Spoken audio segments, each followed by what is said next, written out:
Praise the Lord. ஹல்லேலூயா. அன்பர்களே, இந்த நாட்களிலே நீங்கள் அதிகமாக ஜெபியுங்களே.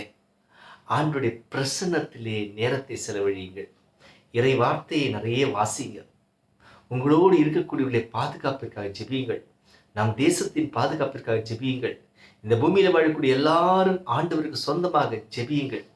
திருப்பாடல்கள் 119வது அதிகாரத்திலே 153வது வசனம், என் துன்ப நிலையை பார்த்து என்னை விடுவித்தள்ளும். அன்பர்களே, உங்கள் தனிப்பட்ட வாழ்க்கையில் இருக்கக்கூடிய துன்ப நிலைகளை எல்லாம் ஆண்டோடைய சந்நிதியிலே எடுத்து வச்சு, ஆண்டவரே இதிலிருந்து எனக்கு ஒரு விடுதலை தாங்கப்பா ஜெபியுங்களே. உங்கள் குடும்பம் அனுபவிக்கக்கூடிய துன்ப சூழ்நிலைகள், உங்கள் பகுதியிலே உங்கள் வீதியிலே நடக்கக்கூடிய துன்ப சூழ்நிலைகளாம் ஆண்டோடைய சந்நிதியில் எடுத்து வச்சு, எங்களை விடுவீங்கப்பா, எங்களுக்கு ஒரு சமாதானத்தை தாங்கப்பா ஜெபிங்க. அதே போல நம்முடைய இந்திய தேசத்துக்காக ஜெபிப்போமே. கடந்த ஒரு வாரமாக, ஒரு 10-20 நாட்களாக இந்தியாவிலே நடந்து கொண்டிருக்கின்ற விஷயங்களெல்லாம் நீங்களும் நானும் பார்த்து கொண்டும் கேட்டுக்கொண்டும் தான் இருக்கிறோம். ஜெபிப்போமே. நான் எந்த ஒரு கட்சியோ எந்த ஒரு குழுவையோ சார்ந்தோ எதிர்த்தோ சொல்ல வரவில்லை.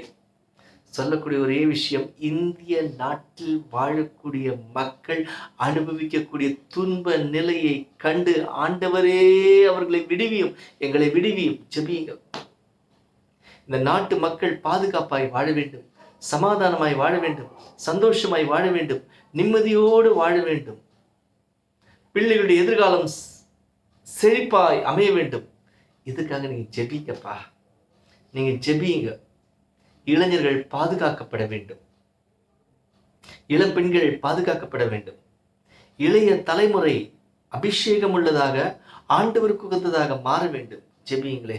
அதே போல நம் நாட்டை ஆட்சி செய்யக்கூடியவர்கள், நமக்கு பாதுகாப்பு தரக்கூடியவர்கள், ஒவ்வொருவரையும், நமக்கு மருத்துவம் பார்க்கக்கூடியவர்கள், அப்படி நம் வாழ்க்கையில் நமக்கு சார்ந்த எல்லா நிலையில் இருக்கக்கூடியவர்களுக்காகவும் ஜெபியுங்களே.